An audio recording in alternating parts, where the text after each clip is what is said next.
T'es-tu déjà retrouvé face à une porte qui se ferme brutalement pour réaliser plus tard que c'était la meilleure chose qui pouvait arriver? Le rejet, souvent douloureux, peut devenir ton meilleur allié si tu choisis de le voir comme un tremplin. Comme le disait Marc Aurèle, ce n'est pas les événements qui nous troublent, mais notre jugement sur eux. Dans cette vidéo, nous allons découvrir 13 leçons puissantes pour transformer le rejet en moteur de réussite personnelle et grandir à travers l'adversité. 1. Ignore-les et concentre-toi sur toi-même. Lorsque quelqu'un te rejette ou t'ignore, la pire réaction est de courir après son attention. Au lieu de ça, retourne ton énergie vers toi-même.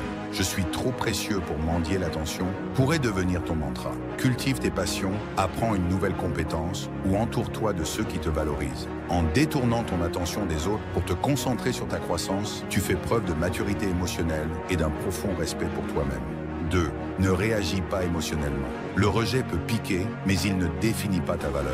La philosophie stoïcienne enseigne que ce qui dérange, ce n'est pas ce qui arrive, mais notre perception de ce qui arrive. Respire profondément et analyse pourquoi cette situation t'affecte. Garde ton calme et fais preuve de grâce. Rappelle-toi que tes émotions ne doivent pas te dominer, elles doivent te guider vers une réponse réfléchie.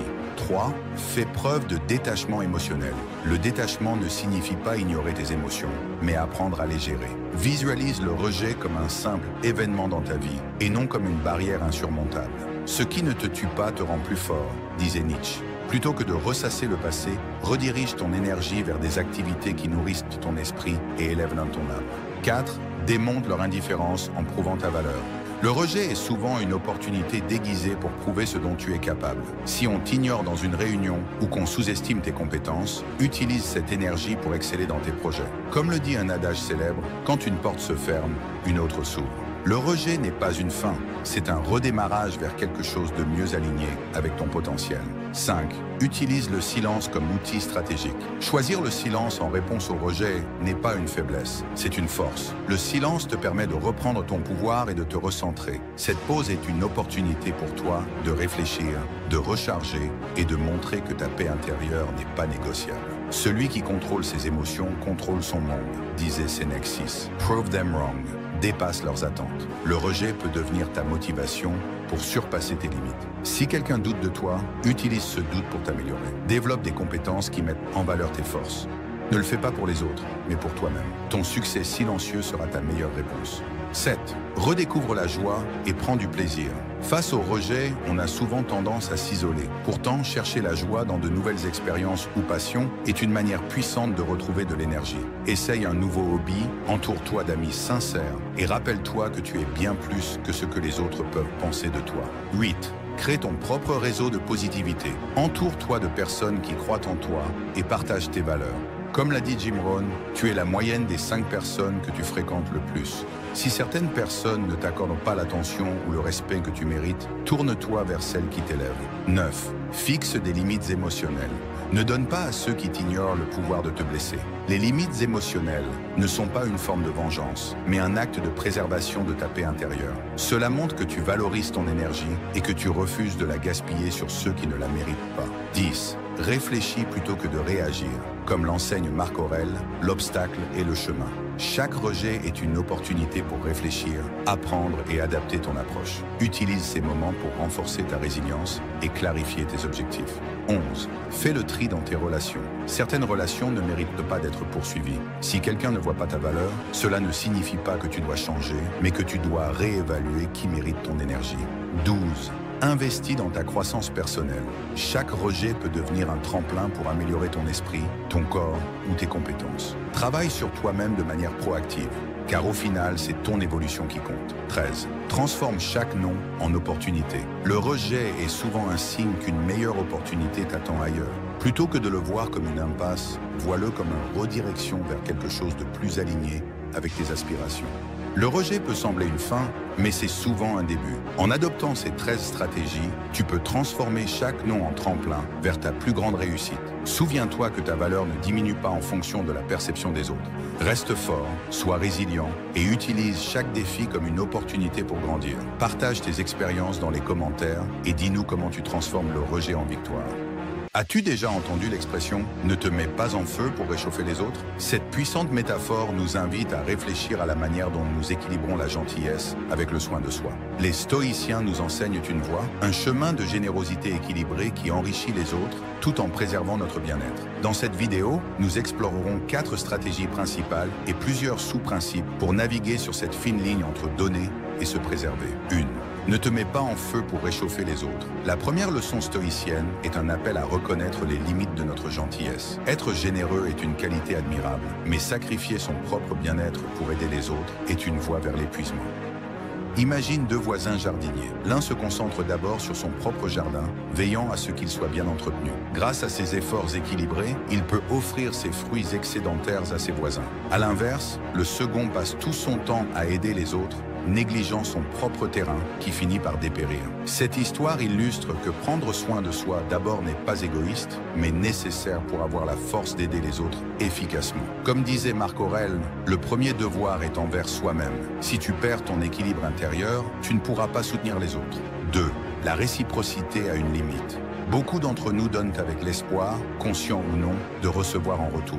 Mais cette attente peut conduire à la déception. Les stoïciens nous rappellent que la véritable générosité réside dans le fait de donner sans attendre de récompense. Quand tu plantes un arbre, tu le fais avec soin, espérant qu'il offrira des fruits. Pourtant, des tempêtes ou des sécheresses peuvent empêcher cet arbre de donner quoi que ce soit. Cela ne diminue pas la valeur de ton acte de planter et de nourrir cet arbre. De même, la vraie satisfaction dans la gentillesse vient de l'acte lui-même, pas de ce qu'il pourrait rapporter. Vois chaque acte de gentillesse comme une expression de tes valeurs, pas une transaction. Identifie les moments où tes attentes te déçoivent et travaille à lâcher prise sur ces attentes. Comme disait Épictète, concentre-toi sur ce que tu contrôles, ton intention de donner, et non sur ce que tu ne contrôles pas, la réponse des autres. 3e. Les demandes des autres n'ont pas de fin. Fixe des limites. Dans notre société moderne, les attentes et les demandes des autres peuvent être infinies. Si nous ne faisons pas attention, nous risquons de nous perdre en essayant de répondre à toutes ces sollicitations. Imagine une mère qui, par amour, fait tout pour sa fille adulte. Elle s'occupe de chaque besoin, jusqu'à négliger sa propre santé. Lorsqu'elle disparaît soudainement, sa fille avait été forcée de devenir indépendante, révélant que cette aide excessive avait en réalité freiné sa croissance. Apprends à dire non. Fixer des limites n'est pas de l'égoïsme, mais un acte de respect envers toi-même.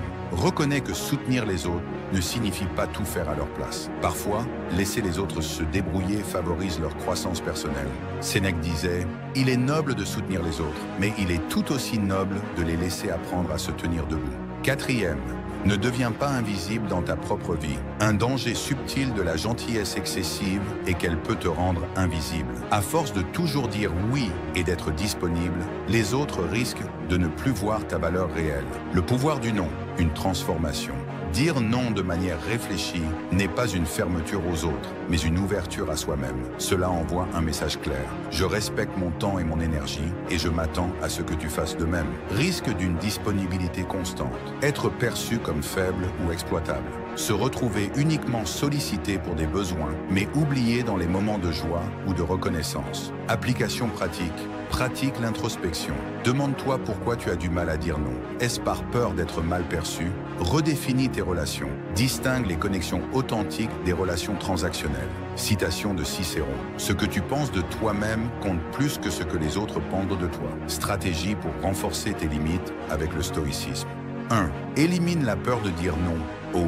Remplace les croyances héritées de l'enfance, comme être gentil signifie tout accepter, par des principes basés sur le respect de soi. O. Rappelle-toi qu'un non respectueux est souvent plus bénéfique qu'un oui forcé. 2e. Écoute tes émotions. O. Observe ton état intérieur après un acte de gentillesse. Si tu te sens épuisé ou irrité, reconsidère tes limites. O. Une générosité saine doit te remplir, pas te vider. 3e. Vois-toi comme une priorité. O. Intègre des moments de soins personnels dans ta routine. O. Apprends à refuser ce qui empiète sur ton bien-être sans culpabilité. 4e. Identifie les preneurs. O. Certaines personnes profitent constamment de ta gentillesse. Identifie-les et apprends à poser des limites fermes. Citation de Sénèque. La bonté est un trésor à utiliser avec discernement pour ne pas s'appauvrir soi-même. Le stoïcisme nous enseigne que la véritable générosité ne consiste pas à se sacrifier, mais à trouver un équilibre entre donner et préserver. En fixant des limites claires et en respectant nos propres besoins, nous pouvons continuer à être gentils sans nous perdre dans le processus. Quelle leçon de cette discussion te parle le plus? Dis-le nous dans les commentaires. Si cette vidéo t'a été utile, abonne-toi pour plus de contenu et partage-la avec quelqu'un qui pourrait bénéficier de ces principes stoïciens. Rappelons-nous ensemble que la véritable gentillesse commence toujours par le respect de soi. Dans un monde plein de chaos et de distractions, il y a une puissance inégalée à rester calme et fort. Être froid ne signifie pas repousser les autres, c'est maîtriser ses émotions, se concentrer sur ce qui compte vraiment et avancer dans la vie avec une confiance tranquille. Plongeons dans 6 principes puissants qui vous aideront à devenir résilient et inébranlable. 1. Restez calme face au manque de respect. Le silence est une source de grande force. Lao Tzu, quand quelqu'un vous manque de respect, votre instinct naturel est de réagir. Mais réagir donne du pouvoir à l'autre. Au lieu de cela, respirez profondément et choisissez la force tranquille. En restant calme, vous reprenez le contrôle de la situation et de vos émotions. Souvenez-vous, votre valeur ne dépend pas du comportement de quelqu'un d'autre. Exemple, pensez à une fois où quelqu'un a essayé de vous provoquer, mais où vous êtes resté calme. Qui avait l'air plus fort à la fin? C'est ça, le pouvoir du contrôle émotionnel. 2. Ne parlez pas, observez. Il vaut mieux se taire et passer pour un imbécile que de parler et ne laisser aucun doute à ce sujet. Abraham Lincoln. La vie est comme un film. Observez avant d'agir. Lorsque vous prenez du recul et évaluez une situation, vous faites des choix plus intelligents. Résistez à l'envie de sauter dedans ou de tout expliquer. L'observation est votre super pouvoir. Astuce. La prochaine fois que vous êtes dans une situation tendue, faites une pause. Laissez la scène se dérouler avant d'agir. Vous verrez que la clarté vient avec la patience. 3. Lâchez prise, libérez-vous. S'accrocher à la colère, c'est comme boire du poison et attendre que l'autre personne meure. Bouddha Rancune. Ressentiment ou regret vous pèsent inutilement. Lâcher prise ne veut pas dire oublier, cela signifie se libérer du fardeau émotionnel. Vous méritez la paix. Conseil pratique, écrivez ce qui vous dérange, puis symboliquement déchirez ou brûlez le papier. Ce petit acte peut être incroyablement libérateur. 4. Ne perdez pas votre vie, votre temps est limité. Ne le gaspillez pas à vivre la vie de quelqu'un d'autre. Steve Jobs, la vie est trop courte pour s'encombrer de drames, de personnes toxiques ou de distractions futiles. Concentrez votre énergie sur ce qui compte vraiment, vos passions, vos objectifs et vos proches. Chaque seconde compte. Défi. Réfléchissez à vos habitudes quotidiennes. Combien de temps gaspillez-vous à scroller, à vous plaindre ou à procrastiner? Redirigez ce temps vers quelque chose de productif et regardez votre vie se transformer. 5. Restez calme dans les situations stressantes. Les mers calmes n'ont jamais fait un marin compétent. Franklin D. Roosevelt. Le stress est inévitable, mais votre façon de le gérer définit votre force. Imaginez le stress comme une tempête et vous comme quelqu'un tenant un parapluie. Restez stable et la tempête passera. La sérénité mène à la clarté et la clarté mène aux solutions. Exemple, dans une crise, au lieu de paniquer, prenez 3 grandes respirations. Cet acte simple vous aidera à retrouver votre concentration et à réfléchir clairement. 6. Pas besoin de tout expliquer. Un lion ne se soucie pas de l'opinion des moutons. George R.R. Martin. Tout le monde ne mérite pas une explication de vos actions ou de vos choix. Quand vous avez confiance en vous, vous n'avez pas besoin de validation extérieure. Laissez vos actions parler plus fort que vos paroles. Astuce. La prochaine fois que vous vous sentez obligé d'expliquer vos choix, posez-vous cette question. L'opinion de cette personne compte-t-elle vraiment dans mon parcours? Plus souvent qu'autrement, la réponse est non. Conclusion. Devenir froid et fort ne signifie pas être sans émotion. C'est maîtriser ses émotions, valoriser son temps et vivre selon ses propres termes. Commencez à appliquer ces 6 principes aujourd'hui et regardez comment vous devenez plus concentré, résilient et inébranlable. Quel principe vous a le plus parlé? Partagez vos réflexions dans les commentaires et inspirons-nous mutuellement pour devenir plus forts chaque jour. N'oubliez pas de liker, de vous abonner et d'activer la cloche pour plus de contenu enrichissant.